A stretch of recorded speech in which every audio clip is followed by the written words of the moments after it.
Praise the lord. ప్రభు పేరిట మీ అందరికీ శుభాభివందనాలు తెలియజేసుకుంటున్నాను. ఈ దినము దేవుని యొక్క వాగ్దానం చూసుకున్నట్లయితే కీర్తన గ్రంథము 45వ అధ్యాయం 2వ వచనంలో చూసుకుంటే, కావున దేవుడు నిత్యము నిన్ను ఆశీర్వదించును అని దేవుని యొక్క లేఖనం సెలవిస్తుంది.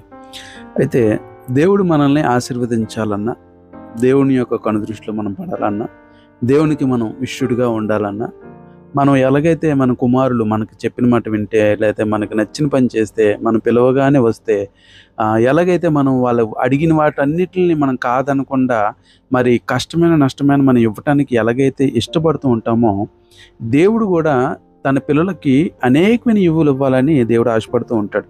కానీ వాటిని మనం పొందుకోకుండా మరి దూరం అయిపోతూ ఉంటాం. అటువల్లే మన జీవితాలు కాకుండా దేవుడు నిన్ను నన్ను బహుగా ఆశీర్వదించును గాక. Amen. God bless you all.